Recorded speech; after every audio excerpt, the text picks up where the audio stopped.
What is going on, guys? Welcome back to another video. Today we're on the MT07. Ta-da!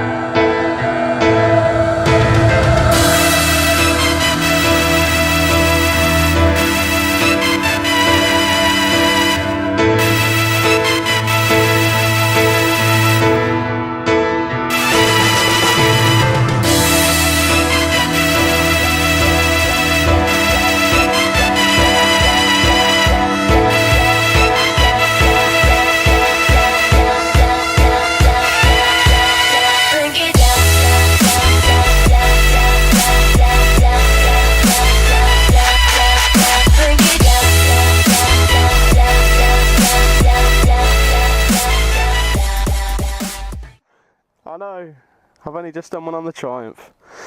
You may have heard me say that I'm currently on an MT07. This is it. This is what I'm on at the moment. I'm just waiting for my bike to have some bits done, so I've got a friend's. So I thought what not to do than to make a video. If you hear the breathing like you did in the last time, I apologise for it. I can't seem to get the mic in the right position, but let's crack on, shall we? So, we are on a 2015/early 2016 model of the MT07 with ABS. Don't know if the Gopro can see that, but it is the ABS version. Now there's been a little bit done to it. There is the Akrapovic system, or Akrapovic, whatever system. It's got heated grips which aren't actually connected at the moment, they're just dangling. It's got an integrated rear light, a tail tidy, a private plate which is like micro fin you can ping. It's had an upgraded air filter in it as well, which is makes it a lot louder. It's got no decibel killer in it, so it's fucking loud as hell. And it's had its levers put on, but these are not shorties, these are long versions like on my bike. So this bike is about 6 months old, I think, and it's done just over 10,000 miles. There's a lot of miles on this thing, so keep that in mind. Now this thing is absolutely gorgeous. I never thought I'd be saying it because I was never a fan of the MT07 until I had my first go on it, which, well, the first go I didn't like it. Second go, I absolutely started to enjoy it, and now I've had it for 2 days. I've got it for a week, and I just can't get over the exhaust on. The sound of it sounds fucking amazing, and the goddamn bike is just so comfortable. This seat is absolutely ridiculous, so comfy. Vibration when you get to high speed is pretty ridiculous though, because that's like but the thing that everybody seems to find weird, I know I've got one glove off, one glove on, you can go like that with the bars. They've got like rubber grommets on them, and as you can see, that one turns. Yeah, we've had some things with this bike and we've done a lot to it, but yeah, so this thing is absolutely crazy. I mean, he hasn't had it that long, but let's get on to turning this goddamn thing on. I love the screen when it turns on, check that out, absolutely wicked, and I love the start of it. This thing's crazy. Let's crack on with it. Oh, wow. Oh, Christ almighty.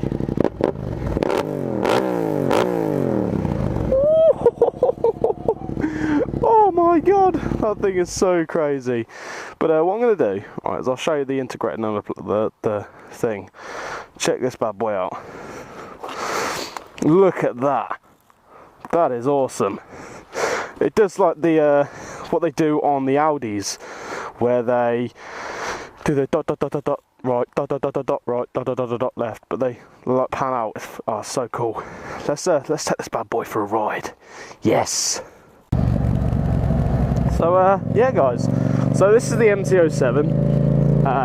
As you can probably hear, it's loud as absolute god.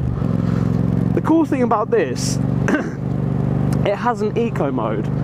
If you're in a very high gear, say 4th, like we are at 3000 RPM, it enables eco mode. If you come out of that, eco mode disappears and fuel drinks like a biatch. Now, I've learned from my previous video that I ramble on too much, and I need to kind of learn, if I'm going to do some reviews on some bikes, if I can manage to get hold of them, I need to, you know, point out the good things and the bad things about this bike. So what we're going to do is we're going to start off with the good things. What can I say that is good about this bike straight away? Well, suspension. Suspension is so comfortable. I don't know if it's whether because the seat absorbs so much of the, you know, the impacts or what, but it feels so bouncy, and the seat is just absolutely gorgeous. Gear shifting feels absolutely great. I absolutely love it. It's crazy.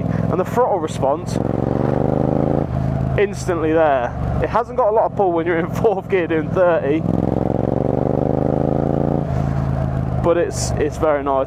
The thing is so agile, so you know you can throw it around absolutely anywhere and it will absolutely turn with no problems at all.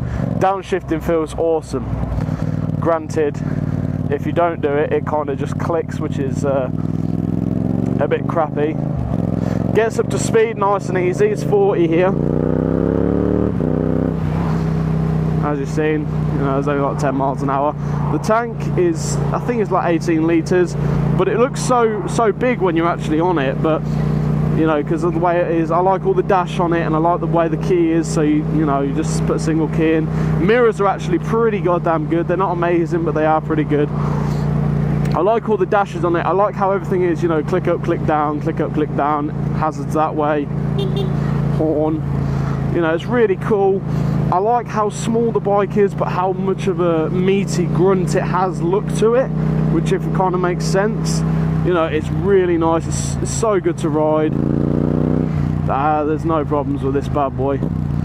Price wise, this is pretty good. You know, this is preferably an A2 bike, but people actually buy this for just a normal commuter now, which is quite strange.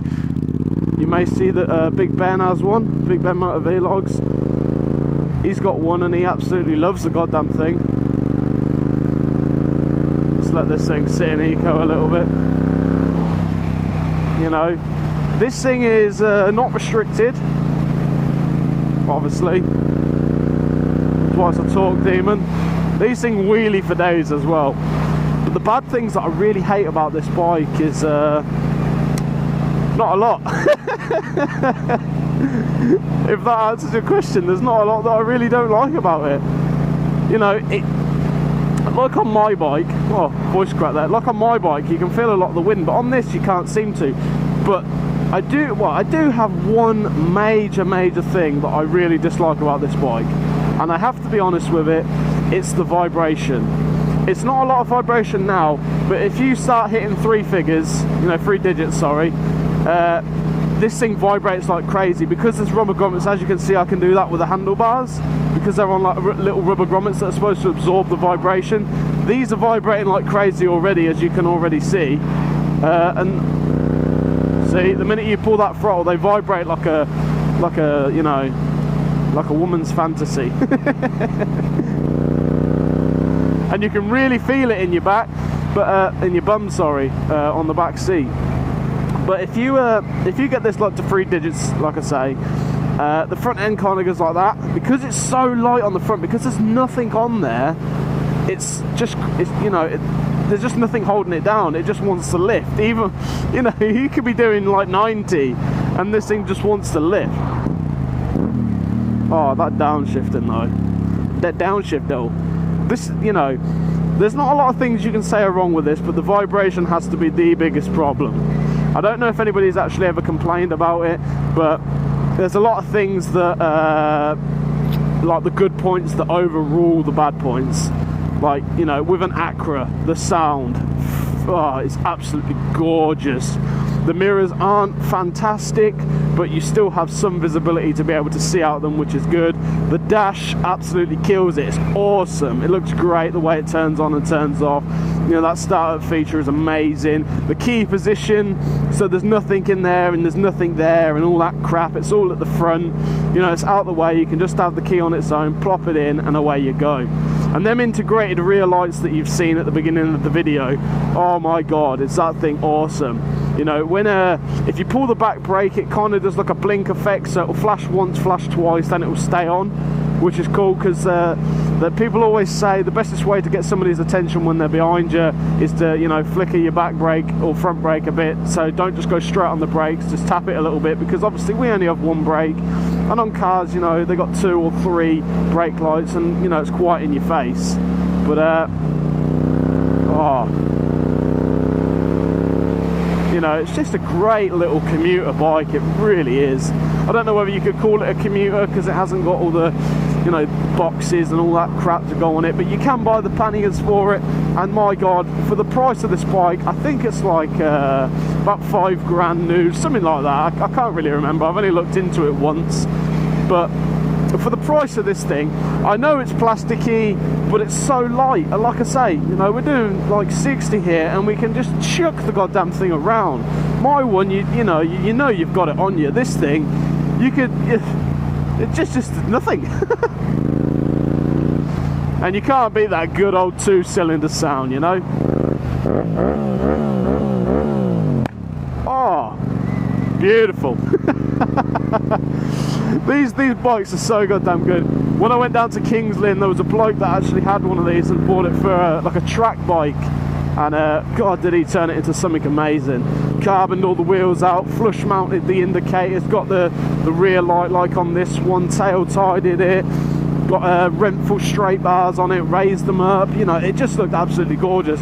And this bike, even on its own, he wants to turn it matte black, but you know, preferably I like the red and black one. I do like the new midnight grey with the yellow wheels, but for the MT07, this colour scheme is great, and I would love to own one of these. Whether I will, I don't actually know, but I always say that about every bike that I actually ride. I always want it anyway. Anybody that knows me always says that I want it, you know. But this is just like a normal little review that I want to do on the bike, just to show you guys what it's like. I've showed you around the bike, I've showed you what the goddamn thing sounds like, I've showed you how it rides, I've told you my personal preference. Guys, just actually remember, actually, before I do finish this video, all the good points and the bad points that I say are personal preference. They're not actual key facts. I'm telling you what I'm personally feeling on this bike and how I think it performs and how I like it and how I dislike it. Wow, it's about to rain. That's kind of sucks in the middle of a review. Might have to turn around now. But yeah, guys, so just remember, this is all just personal preference based on what I'm saying. This is nothing to, you know, you may feel exactly the same way about this, but until you ride it, you know, you'll see that the good points actually overrule all the bad points, and most people do actually want to own this bike. It is an awesome bike, and I would recommend it to anybody. This is A2. You can use this bike on the A2 as long as you put a restrictor on it.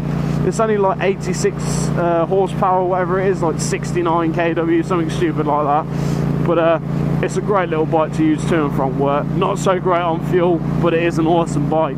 But I'll leave that down to you guys to decide what you actually think of this review and what you think of the bike, whether you'd own it or whether you wouldn't. But yeah, guys, it's just my little review on this bike. I do hope you enjoyed it. If you want to see more reviews on this channel, feel free to leave a like and a comment on this video and let me know. If you haven't already, subscribe to my channel to stay up to date with my content and what I post when I actually do. And I'll catch you guys in a bit. See you later.